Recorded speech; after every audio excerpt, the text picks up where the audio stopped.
Good morning বন্ধুরা, সবাইকে সুপ্রভাত। সবাইকে সাফল্যের দিশা ইউটিউব চ্যানেলে স্বাগতম। আজকে 25শে জুনের কারেন্ট অ্যাফেয়ার্স নিয়ে আলোচনা করব। তোমরা প্রথম থেকে শেষ পর্যন্ত ক্লাসটা করো এবং ক্লাসটা ভালো লাগলে অবশ্যই লাইক করে দিও এবং চ্যানেলটিকে সাবস্ক্রাইব করে নিও। তাহলে শুরু করা যাক আজকের ক্লাস। আজকের ক্লাসের ফার্স্ট কারেন্ট অ্যাফেয়ার্স হলো, জাতিসংঘের কোন সংস্থা ব্রিটিশ অভিনেতা থিও জেমসকে গ্লোবাল গুডউইল অ্যাম্বাসেডর হিসেবে নিযুক্ত করেছে? উত্তর হবে UNHCR। এই সংস্থাটি অভিনেতা থিও জেমসকে গ্লোবাল গুডউইল অ্যাম্বাসেডর হিসেবে নিযুক্ত করেছে। এই সম্পর্কে জেনে নেব, জাতিসংঘের প্রধান সংস্থা United Nation High Commissioner for Refugees British অভিনেতা থিও জেমসকে তার গ্লোবাল গুডউইল অ্যাম্বাসেডর হিসেবে নিয়োগ দিয়েছে। এই থিও জেমস, যিনি টেলিভিশনের সিরিজ দ্য জেন্টলম্যান এবং দ্য হোয়াইট লোটাস এর অভিনয় করেছেন, 2016 সাল থেকে UNHCR-কে সমর্থন করেছেন এবং তিনি গ্রিস, ফ্রান্স এবং জর্ডান ভ্রমণও করেছেন। এই UNHCR-ও এটা জানিয়েছে।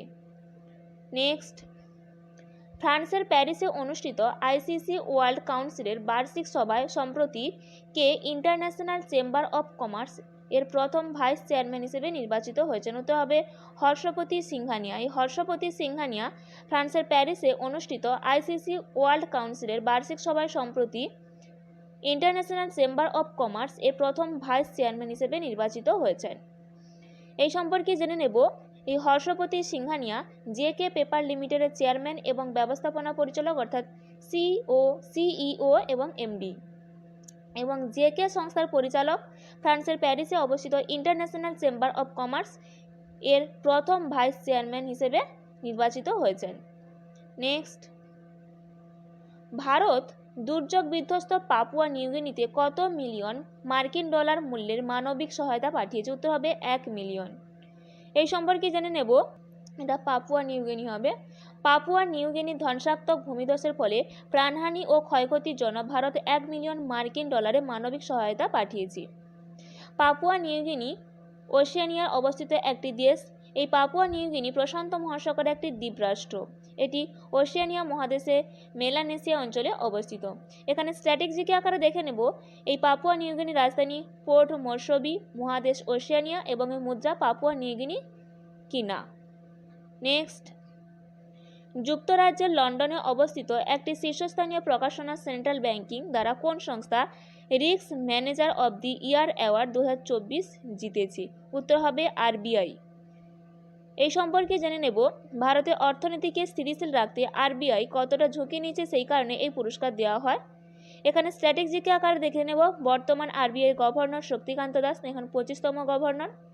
RBI ডেপুটি গভর্নর 4 জন রয়েছে, তাদের মধ্যে হচ্ছে প্রথম Rajat Barma Rabishankar, J Swaminathan, Michael D Patra এবং AM Rajeshwar Rao. Next, dedicated free trade corridor corporation of India লিমিটেডের পরবর্তী MD হিসাবে কাকে নির্বাচিত করা হয়েছে? উত্তর হবে প্রবীণ কুমারকে। এই সম্পর্কে জেনে নেব, dedicated freight corridor corporation of India limited rail মন্ত্রকের অধীনে একটি পাবলিক সেক্টরের উদ্যোগে একটি তৈরি সংস্থা। এটি 30শে অক্টোবর 2006 সালে প্রতিষ্ঠিত হয়েছিল। সদর দপ্তর রয়েছে প্রগতি ময়দান, নয়াদিল্লি এবং চেয়ারম্যান রয়েছে জয়া বর্মা সিনহা। নেক্সট, 18তম মুম্বাই আন্তর্জাতিক চলচ্চিত্র উৎসবে বন্যপ্রাণী চলচ্চিত্র নির্মাতা সুব্বিয়া নাল্লামুথু কোন মর্যাদাপূর্ণ পুরস্কার পেয়েছিলেন? উত্তর হবে বি শান্তরাম লাইফটাইম অ্যাচিভমেন্ট অ্যাওয়ার্ড। এই সম্পর্কে জেনে নেব, বন্যপ্রাণী চলচ্চিত্র নির্মাতা সুব্বিয়া নাল্লামুথু আন্তর্জাতিক চলচ্চিত্র উৎসবে মর্যাদাপূর্ণ ভি শান্তরাম লাইফটাইম অ্যাচিভমেন্ট পুরস্কার পেয়েছেন। এই পুরস্কারের মধ্যে রয়েছে নগদ 10 লক্ষ টাকা, ট্রফি এবং একটি সম্মাননাপত্র। ডকুমেন্টারি ফিল্ম এবং ভারতে এর আন্দোলনে গুরুত্বপূর্ণ অবদানের জন্য একজন চলচ্চিত্র নির্মাতাকে MIFF এর প্রতিটি সংস্করণে সম্মানজনক ডক্টর ভি শান্তরাম লাইফটাইম অ্যাচিভমেন্ট অ্যাওয়ার্ডে প্রদান করা হয়। কিংবদন্তি চলচ্চিত্র নির্মাতা ভি শান্তরামের স্মরণে এই পুরস্কারটি চালু করা হয়েছিল। নেক্সট, সম্প্রতি নিউ ইয়র্কে ভারত পাক ম্যাচ চলাকালীন মারা যান অমল কালী। তিনি নিচের কোনটির সভাপতি ছিলেন? উত্তর হবে মুম্বাই ক্রিকেট অ্যাসোসিয়েশন। এই সম্পর্কে জেনে নেব, ভারত পাক ম্যাচ চলাকালীন মুম্বাই ক্রিকেট অ্যাসোসিয়েশনের সম্মানসূচক সভাপতি অমল কালে মারা গেছেন। 47 বছর বয়সে মুম্বাই ক্রিকেট অ্যাসোসিয়েশনে MCAO সম্মানিত সভাপতি অমল কালে নিউ ইয়র্কে হৃদরোগে আক্রান্ত হয়ে মারা যান। নেক্সট, 2024-এ এনভায়রনমেন্ট পারফরম্যান্স ইন্ডেক্স অর্থাৎ ইপিআই এর ভারতের স্থান কত? উত্তর হবে 176তম। এই সম্পর্কে জেনে নেব। 2024-এ এনভায়রনমেন্ট পারফরম্যান্স ইন্ডেক্সে ভারত 180টি দেশের মধ্যে 176তম স্থানে রয়েছে। দ্বিতীয় স্থানে রয়েছে লুক্সেমবার্গ, তৃতীয় স্থানে রয়েছে জার্মানি। এই ইপিআই অর্থাৎ এনভায়রনমেন্ট পারফরম্যান্স ইন্ডেক্স 2022-এ ভারত 180তম স্থানে ছিল এবং ইপিআই 2020-তে 168তম স্থানে ছিল। Yale center for environmental law and policy এবং Columbia University center for international earth and science information নেটওয়ার্কের সাথে অংশীদারত্বে ওয়ার্ল্ড ইকোনমিক ফোরাম দ্বারা পরিবেশগত কর্মক্ষমতার সূচক এটি প্রকাশিত হয়েছে। নেক্সট, কোপা আমেরিকা ফুটবল টুর্নামেন্টের 48তম আসরের আয়োজক দেশ কোনটি? উত্তর হবে মার্কিন যুক্তরাষ্ট্র। মার্কিন যুক্তরাষ্ট্র কোপা আমেরিকা ফুটবল টুর্নামেন্টের 48তম আসরের আয়োজক দেশ হয়ে উঠেছে। এই সম্পর্কে জেনে নেব। কোপা আমেরিকা ফুটবল টুর্নামেন্টের 48তম সংস্করণ 21শে জুন 2024 তারিখে মার্কিন যুক্তরাষ্ট্রে শুরু হবে। কোপা আমেরিকা কাপের 108 বছরের ইতিহাসে এটি দ্বিতীয়বার যে ইভেন্টটি দক্ষিণ আমেরিকা বাইরে অনুষ্ঠিত হচ্ছে। 2016 সালে মার্কিন যুক্তরাষ্ট্র কোপা আমেরিকা কাপের আয়োজক ছিল। ডিফেন্ডিং চ্যাম্পিয়নশিপ আর্জেন্টিনা 21শে জুন 2024-এ আটলান্টার মার্সিডিজ বেঞ্জ স্টেডিয়ামে উদ্বোধনী ম্যাচে অভিষেককারীরা কানাডার মুখোমুখি হবে।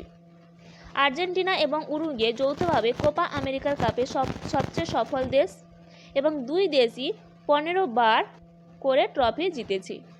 নেক্সট, গান্ধী সাগর বন্যপ্রাণী অভয়ারণ্য সম্প্রতি খবরে ছিল, এটি কোন রাজ্যে অবস্থিত? এটি হবে মধ্যপ্রদেশে অবস্থিত। এই সম্পর্কে জেনে নেব। মধ্যপ্রদেশ সরকার সম্প্রতি গান্ধী সাগর বন্যপ্রাণী অভয়ারণ্য চিতা রাখার প্রস্তুতি নিয়েছে, যেটি কুনো ন্যাশনাল পার্কের পরে ভারতের চিতাদের জন্য দ্বিতীয় বাসস্থান হতে চলেছে। এই ছিল আজকের দিনে গুরুত্বপূর্ণ কারেন্ট অ্যাফেয়ার্স।